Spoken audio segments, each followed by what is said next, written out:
Hello, my name is David Batty, and this is my presentation of Is Strength All in the Mind? An investigation of placebo effect on strength and endurance on skeletal muscle.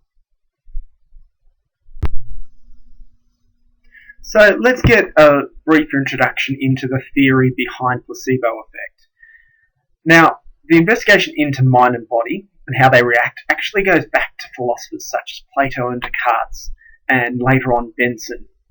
Plato and Descartes thought that the mind was completely separate to the body and that the spirit would continue on, whereas the earthly body would die. Benson, on the other hand, came up with the philosophy that the mind and body are as one, and what the mind thinks and does actually affects how the body reacts.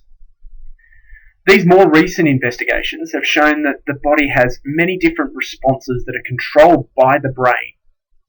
These responses include heart rate, blood pressure, breathing rate, and hormonal response.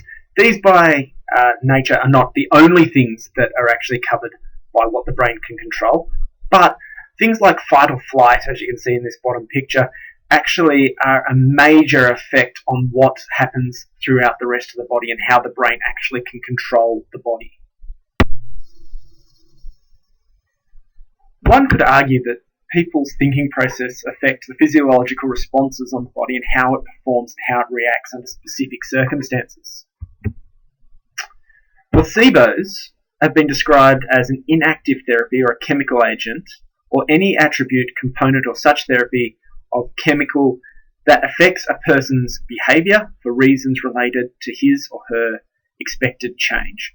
So what we're saying here is a placebo effect is really something where somebody believes that an effect is going to be taking place, where they've been given something that is completely inert and will not actually give them any benefit.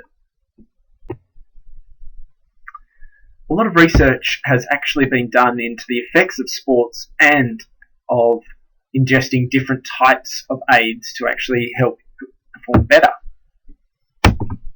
One of those was done with carbohydrates, and these are all done on aerobic-based responses. So carbohydrates to increase people's energy, caffeine to actually boost and stimulate somebody throughout their start of their run especially, different ergonomic aids, as well as respiratory training devices such as breathing aids that actually slow the amount of air coming in, so it actually makes it harder to breathe. When it comes to strength research, most of the research has actually been done using making athletes believe they've taken a steroid or something that's quite powerful and potent. These are listed below. So having a look through all these different studies on athletes and their responses to placebos, we thought that we'd like to have a look at whether the general public would react the same way to placebos, or would they have a greater or lesser reaction. So we came up with two different questions. Would placebos work on strength for general public? And would placebos work on endurance for the general public?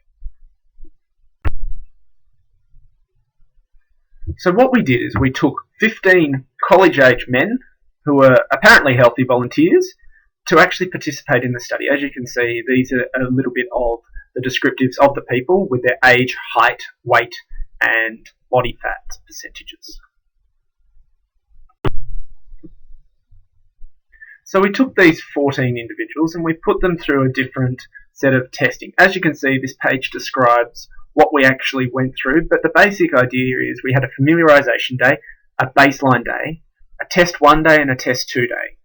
So in the familiarization, we actually went through, gave them a bit of a practice on what they'd be doing, as well as gained informed consent and got them to fill out all of their different forms.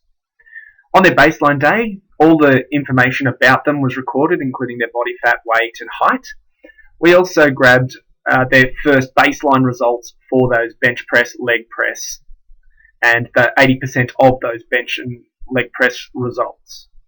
We also gave them a food diary, so we wanted to record all the different nutrients that they were taking to make sure that that didn't actually affect what we were giving them as a placebo. Test 1 was then recorded after they'd been told that they'd been given a supplement on the baseline day that would increase their strength by about 15%. So this test came up and it actually showed that they actually did gain quite a lot of strength through this. So that belief actually was there. Test 2 was done after they were actually told on that day that there was no effect from what they were ingesting, so that we wanted to make sure that we wanted to see if they'd go back to baseline. In fact, they didn't. They actually ended up continuing on. Here are some of the results that we actually got from our testing, and these are done as means with the standard deviation in brackets. The 1RMs are done in kilograms, and the 80% of 1RMs are all repetitions of how many times they were able to lift that weight. As you can see, the baseline and the trial 1, there was an increase in everything except for the 80% of 1RM bench. That actually declined just slightly. From trial 1 to trial 2, there was a slight decrease across the board except for the 80% of 1RM squat, which actually seemed to just go up just a little bit. Here we're just describing the percentage of changes between each of them. So the squat 1RM changed from baseline to trial 1 by 13.4%. So when we went to the 80% of squat, that went up by 25%. As you can see, across the board it went up, and an average change in condition was 11.5%.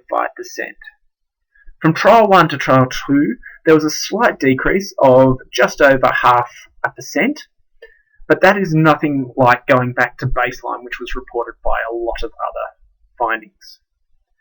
Baseline to trial 2, as you can see, was still an increase, and it was just an increase of that 10.82%.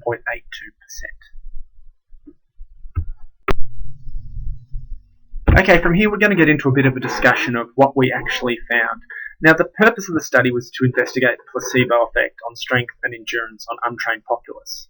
The data collected showed no significant difference between the baseline, trial 1 and trial 2. However, as we discussed before, there was an increase in the means results in all but one of the dependents from baseline to trial 1, as well as an increase from baseline to trial 2. So one of the interesting things that we did actually find was that there was only a very small drop-off between trial 1 and trial 2. An increase in the participants' belief in their own abilities to lift because they thought that they could lift something even though they had actually been told that the ergonomic aid that they'd been given didn't work may be seen as self-efficiency. Here's a bit of a description of what self-efficiency is. It's the belief in one's capabilities to organise and execute the course of action required to produce a given attainments. So the results that we've actually seen and the results that we've seen in other papers may lead you to believe that placebos could be the magic bullet or the magic thing that can actually get any athlete to perform better. There are some ethical issues with actually using this, as well as some belief issues that actually might come up.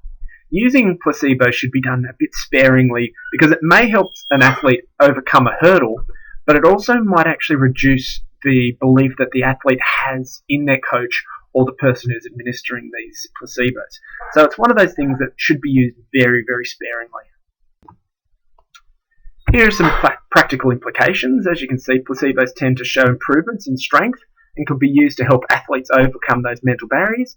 But we've got to remember that the reduced belief in the coaches may actually be one of those side effects that actually comes from this. Here's a list of my references, and I'd like to take this time to thank you for listening to my presentation.